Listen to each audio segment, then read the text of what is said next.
उत्तराखंड में मौसम का हाई अलर्ट। मुख्यमंत्री ने सभी जिला अधिकारियों को दिए अलर्ट पर रहने के निर्देश। कहा कोई कोताही नहीं की जाएगी बर्दाश्त।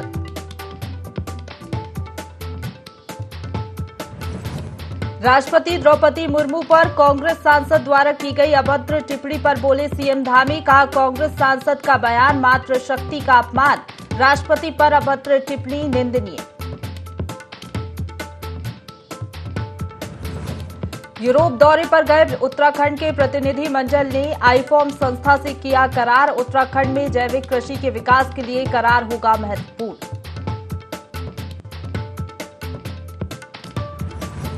चिकित्सा स्वास्थ्य मंत्री ने विधानसभा में ली समीक्षा बैठक। राष्ट्रीय राजमार्ग के निर्माण और चौड़ीकरण की हुई समीक्षा।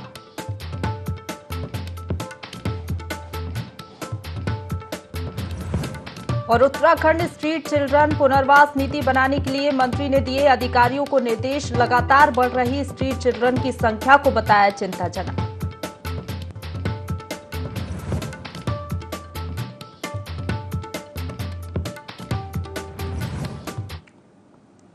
नमस्कार, देवभूमि लाइव देख रहे हैं आप। आपके साथ मैं हूं प्रशंसा। बुलेटिन की शुरुआत करेंगे इस वक्त की बड़ी खबर के साथ, जो कि देहरादून से मिल रही है। भाजपा प्रदेश अध्यक्ष बदले जाने की चर्चा गर्म हो गई है। पूर्व विधायक महेंद्र भट्ट ने राष्ट्रीय अध्यक्ष जेपी नड्डा से मुलाकात की है। सूत्रों के हवाले से ये बड़ी खबर आप तक पहुंचा रहे हैं।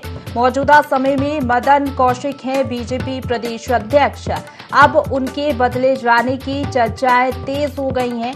मदन कौशिक को मंत्रिमंडल में शामिल किया जा सकता है। सूत्रों के हवाले से ये बड़ी खबर आप तक पहुंचा रहे हैं। गढ़वाल मंडल से ब्राह्मण नेता को प्रदेश अध्यक्ष बनाने पर विचार किया जा रहा है।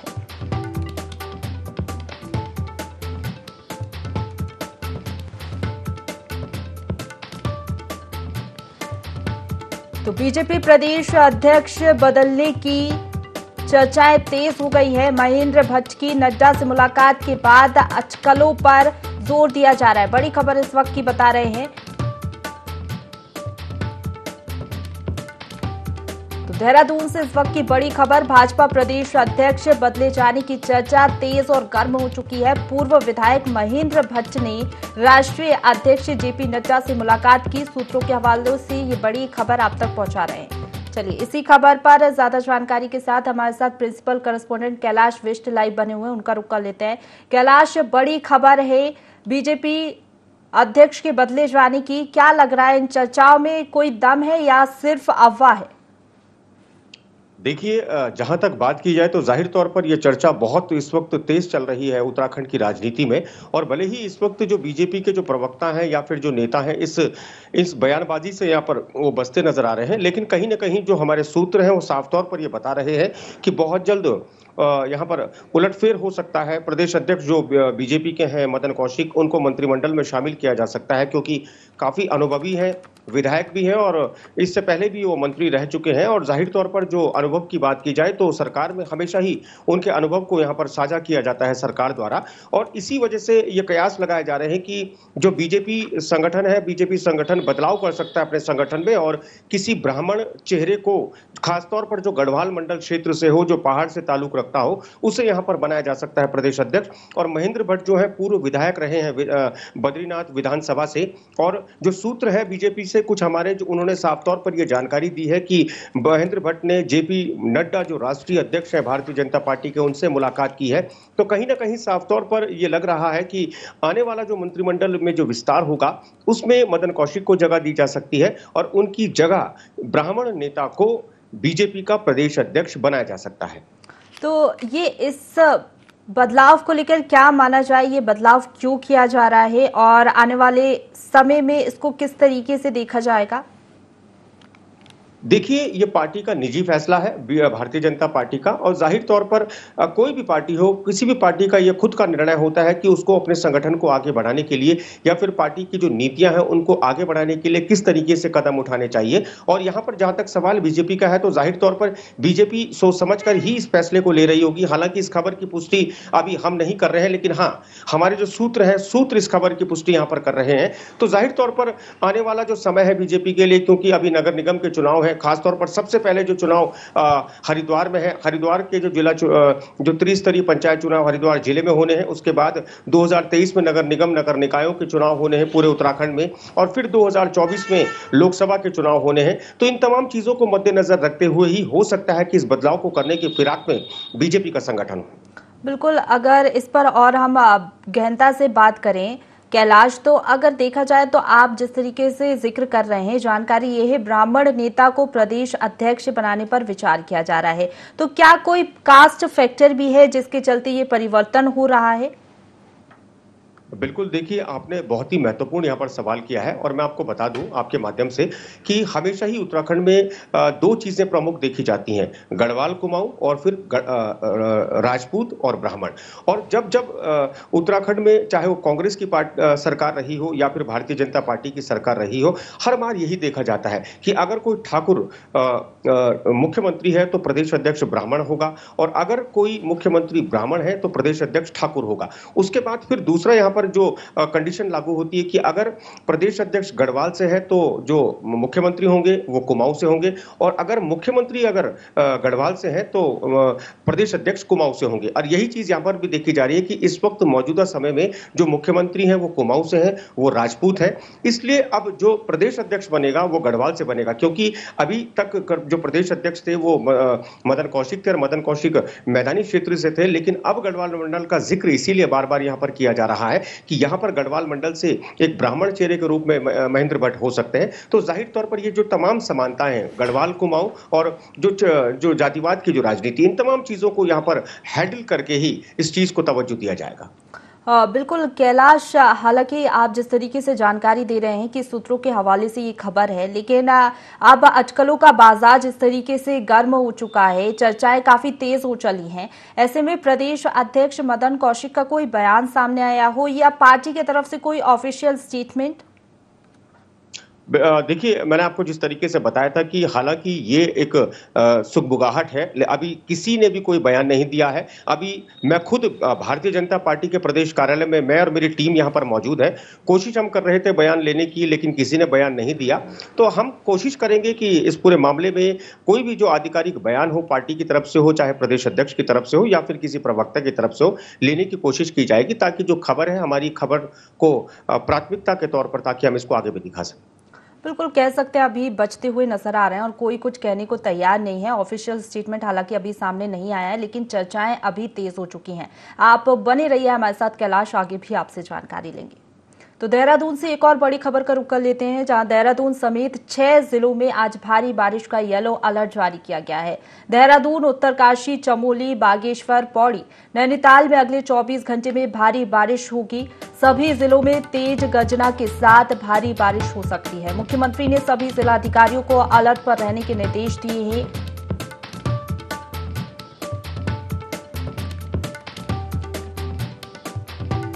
तो देहरादून से बड़ी खबर, देहरादून समेत 6 जिलों में आज भारी बारिश का येलो अलर्ट जारी किया गया है। देहरादून, उत्तरकाशी, चमोली, बागेश्वर, पौड़ी, नैनीताल में अगले 24 घंटे के लिए भारी बारिश का अलर्ट जारी किया गया है। इसी खबर पर ज्यादा जानकारी लेंगे, हमारे साथ प्रिंसिपल करेस्पॉन्डेंट कैलाश लाइव बने हुए हैं, उनका रुख कर लेते हैं। कैलाश, भारी बारिश का अलर्ट जारी किया गया है 24 घंटे के लिए, क्या क्या एहतियात बरतने होंगे? साथ ही हम देख रहे हैं पिछले सप्ताह से भी भारी बारिश हो भी रही है, अभी क्या जानकारी, मौसम का किस तरीके से मिजाज वहां पर बना हुआ है? देखिए, बिल्कुल जो मौसम विभाग है उसने 4 से 6 दिन के लिए ये अलर्ट यहाँ पर जारी किया है। आज येलो अलर्ट है, लेकिन जो पहाड़ी राज्य है वहाँ पर ऑरेंज और रेड अलर्ट हो सकता है, क्योंकि मौसम विभाग ने साफ तौर पर यह कहा है कि जिस तरीके से जो मौसम जो करवट ले रहा है उससे अब लगता है कि बारिश और भी तेज हो सकती है। और कल रात की मैं बात करूं तो कल रात से बहुत तेज बारिश राजधानी देहरादून में भी देखी गई। यहाँ जो नदी बहती है रिस्पना नदी, उसका बहाव इस वक्त बहुत ज्यादा हो चुका है, यानी पहाड़ों में जो बारिश है उसका पानी जब मैदानी क्षेत्रों में आता है तो इसका नदी का बहाव बढ़ जाता है। और अभी सुबह से ही देहरादून में बारिश हो रही थी, हालांकि अभी बारिश थमी हुई है, लेकिन हाँ कुछ एक इलाकों में जरूर यहाँ पर बारिश हो रही है। उसके अलावा अगर पहाड़ों की बात करें तो जो जिले हैं, जिन जिलों का जिक्र यहाँ पर मौसम विभाग ने किया है, उन जिलों के अलावा अन्य भी जो जिले हैं जहां पर संभावना जताई जा रही है बारिश की, वहां के लिए मुख्यमंत्री ने निर्देश दे दिए हैं साफ तौर पर तमाम जिलाधिकारियों को कि तमाम जिलाधिकारी अलर्ट मोड पर रहें और तमाम जिलाधिकारी आपदा प्रबंधन टीम के साथ सामंजस्य बनाकर रहें, ताकि किसी भी तरह की अगर कोई भी अनहोनी होने से पहले ही तुरंत वहां पर जो सहायता वहां पर पहुंचा दी जाए उन इलाकों में जहां पर संभवतः ये दुर्घटनाएं हो सकती हैं या फिर जहां पर प्राकृतिक आपदाएं आ सकती हैं। उसके अलावा ये भी कहा गया है मुख्यमंत्री द्वारा कि मौसम विभाग जो समय समय पर जो अलर्ट कर रहा है, तो मौसम विभाग की हर चेतावनी को बड़ी ही गंभीरता से यहाँ पर प्रशासन ले, क्योंकि जिस तरीके से जब बरसात होती है तो बरसात में अगर पहले ही अलर्ट अगर प्रशासन हो जाता है तो जाहिर तौर पर हम किसी नुकसान का आकलन तो नहीं कर सकते, लेकिन हाँ लोगों की जान को जरूर बचाया जा सकता है। और यही मुख्यमंत्री का भी कहना है, और इसी को देखकर जो आपदा कंट्रोल जो प्रबंधन है, आपदा प्रबंधन विभाग है, वो लगातार कोशिश कर रहा है। वहां पर लगातार मॉनिटरिंग हो रही है, पूरे प्रदेश की मॉनिटरिंग वहां से हो रही है और पूरे प्रदेश में सामंजस्य बनाया गया है। बिल्कुल कैलाश, अगर बात की जाए तो अलकनंदा और मंदाकिनी नदी भी जिस तरीके से खतरे के निशान से ऊपर बह रही हैं, तो उसको लेकर क्या जानकारी है? क्योंकि जो निचले इलाके में लोग रहते हैं वहां पर क्या व्यवस्थाएं हैं, किस तरीके से प्रशासन की व्यवस्थाएं अगर जलस्तर और भी ज्यादा बढ़ जाता है तो? देखिए, जलस्तर जाहिर तौर पर बढ़ ही रहा है और नदियां इस वक्त अपने जो इनका एक स्तर होता है उस स्तर से ऊपर, यानी खतरे के निशान से ऊपर कई नदियां इस वक्त उत्तराखंड में बह रही हैं। और खतरा तब और भी ज्यादा हो जाता है मीमांसा, जब डैम ओवरफ्लो होते हैं, डैम के दरवाजों को खोल दिया जाता है और फिर पानी को छोड़ दिया जाता है। जब पानी को छोड़ा जाता है तो जो नदी के किनारे जो लोग रहते हैं उनके लिए खतरा पैदा हो जाता है। तो इसीलिए लगातार जो मॉनिटरिंग हो रही है, उन गेट्स की भी हो रही है कि अगर पानी ज्यादा आ जाता है तो वहां पर जो लोग जो तैनात वहां पर है उनकी छुट्टियों को रद्द कर दिया गया है प्रशासन द्वारा। वहां पर अतिरिक्त व्यवस्था वहां पर जनरेटर्स की कर दी गई है, डीजल की वहां पर व्यवस्था की गई है कि अगर खुदा ना खास्ता अगर लाइट चली जाती है, जो डैम्स के जो गेट्स हैं अगर वो ओपन नहीं होते हैं, तो वहां पर जनरेटरों के माध्यम से डीजल वहां पर डालकर उनको तुरंत वहां पर खोला जाए और पानी की वहां से निकासी की जाए। क्योंकि अगर डैम के गेट नहीं खुलेंगे तो जाहिर तौर पर ओवरफ्लो डैम होगा और इससे डैम को भी नुकसान के साथ साथ लोगों को भी नुकसान होगा। तो ये तमाम चीजों को बड़ी ही बारीकी से यहाँ पर प्रशासन इस वक्त देख रहा है और जितने भी डैम्स हैं उन तमाम डैम में जो कर्मचारी हैं उन तमाम कर्मचारियों की छुट्टी को रद्द कर दिया गया है और खास उनकी ड्यूटी को 24 घंटे के लिए तैनाती उन लोगों को वहां पर दी गई है। उसके अलावा जो भी यहां पर जो जागरूकता दिखाई जानी चाहिए, सतर्कता दिखाई जानी चाहिए तमाम विभागों द्वारा, वो सतर्कता यहां पर दिखाई जा रही है ताकि किसी भी तरह की अनहोनी से बचा जा सके। बिल्कुल, प्रशासन के कह सकते हैं चाक चौबंद इंतजामात है बारिश को लेकर। बहुत शुक्रिया आपका कैलाश हमारे साथ जुड़ने के लिए और तमाम जानकारी के लिए। खबरों की ओर बढ़ेंगे, जहां उत्तराखंड के सीएम पुष्कर सिंह धामी ने सचिवालय में राजस्व विभाग की समीक्षा की। इस दौरान सीएम धामी ने कहा कि सरलीकरण, निस्तारीकरण और समाधान के मंत्र पर काम किया जाए, जनता से जुड़ी प्रक्रियाओं को ज्यादा से ज्यादा सरल किया जाए। उन्होंने कहा कि स्वामित्व अभिलेख के 100% वितरण के लिए कैंप लगाए जाए, राजस्व परिषद, कलेक्ट्रेट और कमिश्नर कार्यालय को ई ऑफिस से जोड़ा जाए। वहीं सीएम ने जिलाधिकारियों को भी निर्देश देते हुए कहा कि महीने में 4 बार दूरस्थ क्षेत्रों में बहुउद्देशीय शिविरों का आयोजन कर स्थानीय लोगों की समस्याओं का निराकरण करें। साथ ही स्वैच्छिक चकबंदी के लिए लोगों को प्रेरित किया जाए और दाखिल खारिज के मामलों का समयबद्ध निस्तारण हो।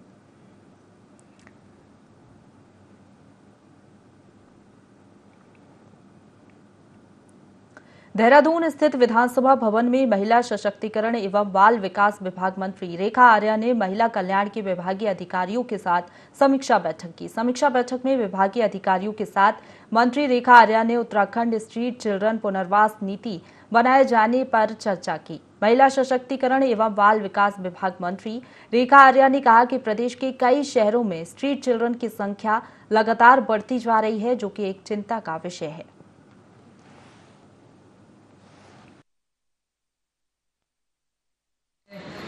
स्ट्रीट चिल्ड्रन हैं, उनके लिए किस प्रकार से हम पुनर्वास नीति बना सकते हैं, उसको लेकर चर्चा की गई है। हमारे जनपदों में विशेषकर जो खासकर हमारे जो मैदानी जनपद हैं, उन जनपदों में जो हमारे स्ट्रीट चिल्ड्रन हैं, उनको किस प्रकार से हम लोग पुनर्वास की ओर, किस प्रकार से उनको हम शिक्षा की ओर, किस प्रकार से हम उनको जो आर्थिक अर्जन करने के लिए निकले होते हैं तो समाज के मुख्य धारा से उनको जोड़ने का काम, और किस प्रकार से उनके अभिभावकों को काउंसलिंग करते हुए प्रतिदिन उनके आचार व्यवहार में शिक्षा भी आए, रोजगार भी उनको उपलब्ध हो सके, उनका स्किल भी डेवलपमेंट हो सके, इन सब चीज़ों को जो है वो सुनिश्चित किया जा सके, इसके लिए हमने अपने जनपदों के सभी जिला प्रोविजन अधिकारियों को यहाँ पर बुलाया था। सभी के सुझाव लिए गए हैं और सुझाव के उपरांत में निश्चित रूप से पॉलिसी बनाने के लिए विभाग को डायरेक्शन दिया है। राज्यसभा सांसद नरेश बंसल ने कांग्रेस नेता अधीर रंजन चौधरी द्वारा देश की पहली आदिवासी महिला राष्ट्रपति महामहिम द्रौपदी मुर्मू पर की गई टिप्पणी पर गहरी नाराजगी जताई है। उन्होंने संसद भवन नई दिल्ली में साथी सांसदों संग देश की राष्ट्रपति के अपमान के विरोध में प्रदर्शन किया। इस दौरान सांसद बंसल ने कहा कि राष्ट्रपति का अपमान ये देश नहीं सहेगा। ये जीभ फिसलनी नहीं, कांग्रेस नेता अधीर रंजन चौधरी द्वारा जानबूझकर राष्ट्रपति का अपमान किया गया है। उन्होंने कहा कि कांग्रेस अध्यक्ष सोनिया गांधी को आदिवासी समाज और महिलाओं के अपमान पर पूरे देश से माफी मांगना चाहिए।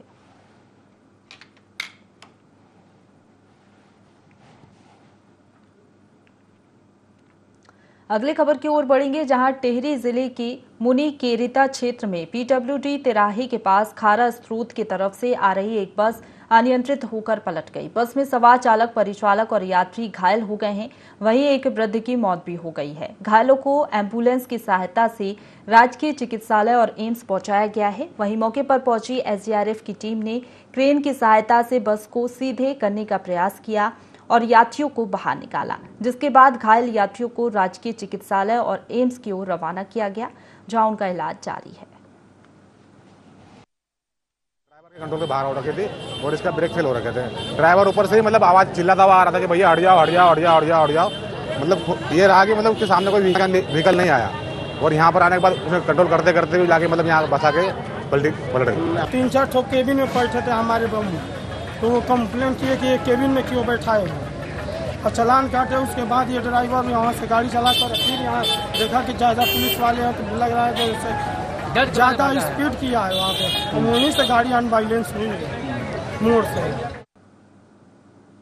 सितारगंज में भाजपा कार्यकर्ताओं ने आजादी के अमृत महोत्सव के अंतर्गत 15 अगस्त तक हर घर तिरंगा अभियान को लेकर बैठक की, जिसमें अभियान को कामयाब बनाने का संकल्प लिया गया। साथ ही रणनीति भी तैयार की गई।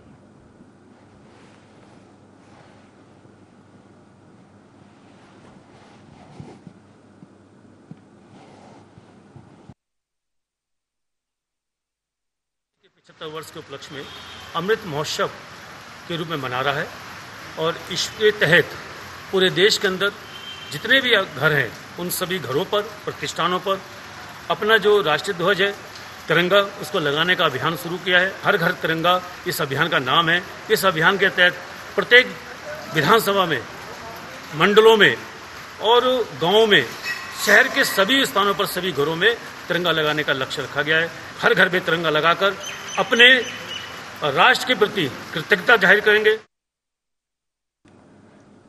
बाजपुर में खाद्य पदार्थों पर जीएसटी का व्यापारियों ने विरोध किया। व्यापारियों ने व्यापार मंडल के जिला अध्यक्ष सत्यवान गर्ग के नेतृत्व में केंद्र सरकार के खिलाफ नारेबाजी कर पुतला फूंका। इस मौके पर सत्यवान गर्ग ने कहा कि खाद्य पदार्थों पर जीएसटी लगाकर सरकार उत्पीड़न कर रही है।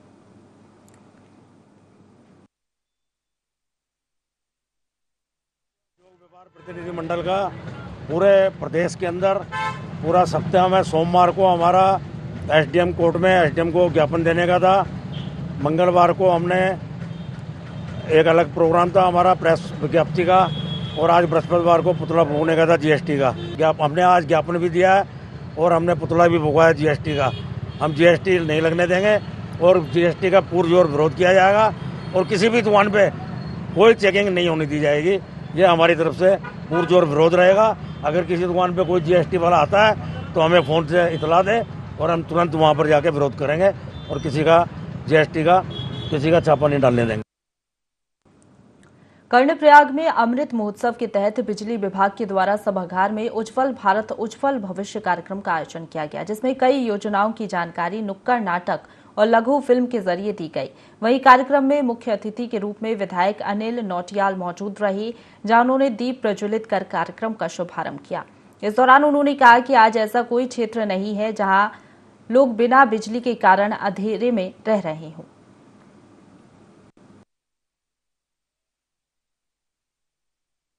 के अमृत महोत्सव में हम लोग ये मनाने जा रहे हैं और निश्चित रूप से हम कह सकते हैं कि विद्युत के क्षेत्र में हम स्वावलंबी हुए हैं।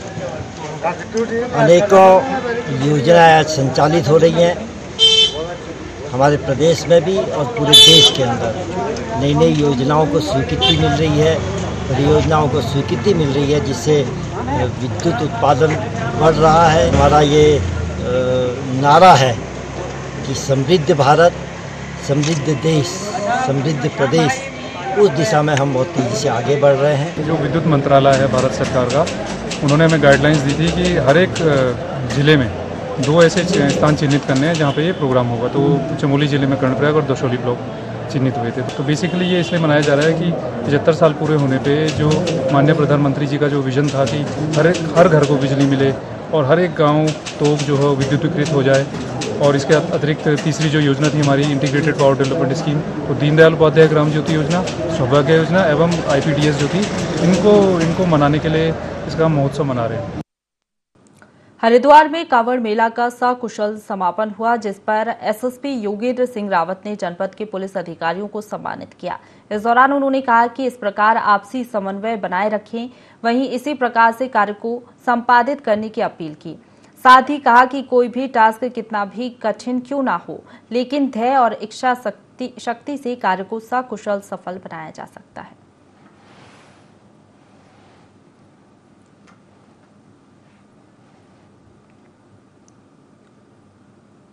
अगले खबर की ओर बढ़ेंगे, जहां लोहा घाट में नाथ संप्रदाय की समाधि स्थल के पास पार्किंग निर्माण का नाथ संप्रदाय की महिलाओं ने विरोध किया। महिलाओं का कहना है कि यहां पर हमारे पूर्वजों की समाधियां हैं और प्रशासन यहां जबरन पार्किंग निर्माण कर रहा है। इस दौरान महिलाओं की EO मोहम्मद इस्लाम और राजस्व उप निरीक्षक राकेश पगरिया से तीखी बहस भी हुई। हालांकि बाद में राजस्व निरीक्षक के समझाने पर महिलाएं मान गई। SDM रिंकू विश्व ने कहा कि नगर पालिका को समाधि स्थल पर बाउंड्री वॉल के लिए निर्देशित किया गया है। पूर्वज की समाधि है, ये नहीं उठने चाहिए यहाँ से और 4 दीवारी होनी चाहिए यहाँ पर, और तब तो हम इतनी जगह देंगे, नहीं तो नहीं देंगे। और कहते हैं तो हमको कहीं जगह दे दो, साफ जगह हमको जगह दे दो, हम इसको छोड़ देंगे। 4 दीवारी के नीचे को नहीं बनाया, गंदगी नहीं होनी चाहिए। शहर की पार्किंग की व्यवस्था को दुरुस्त करने के लिए जिलाधिकारी महोदय के निर्देशानुसार जो है क्या नाम है पार्किंग व्यवस्था की जा रही है। और जो इनकी समस्या है उसमें बॉन्ड की जो है कार्रवाई भविष्य में कर दी जाएगी। हमारी स्तर से जो है मतलब इनकी जो बॉन्ड की कार्रवाई वो करा दी जाएगी। हमारे द्वारा राजस्व भू अभिलेखों का अध्ययन किया गया है, तो जो नाथ संप्रदाय की जो वहाँ समाधियाँ हैं वो कागजों में कहीं भी अभिलिखित नहीं है, लेकिन प्रैक्टिकली ये देखा गया है कि काफ़ी लंबे समय से जितने भी नाथ समुदाय के लोग यहाँ रहते हैं तो उनको मृत्यु उपरांत वहाँ पर समाधि दी जाती है। तो अब इस संबंध में EO साहब को निर्देशित कर दिया जाएगा कि उनकी समाधि की भी सुरक्षा, क्योंकि ये सेंसिटिव मैटर है, वहाँ पे तारवाड़ या सुरक्षा दीवार जो भी संभव है तो उसके हिसाब से लगवा। उत्तराखंड के दिनेशपुर में स्वाइन फ्लू का मामला सामने आया है। गदरपुर के पशु चिकित्सा अधिकारी डॉक्टर रविशंकर झा ने बताया कि सुंदरपुर गांव में एक सुअर पोल्ट्री फार्म से लिए गए सैंपल में से एक में स्वाइन फ्लू की पुष्टि हुई है। इसके चलते सुअर के मांस आवागमन पर भी रोक लगा दी गई है। पशु चिकित्सा अधिकारी ने सुअर को खुला न छोड़ने की अपील पशुपालकों से की है। साथ ही ये भी कहा कि कोई व्यक्ति सुअर का मांस बेचते हुए पाया गया तो इसके खिलाफ वैधानिक कार्रवाई भी की जाएगी।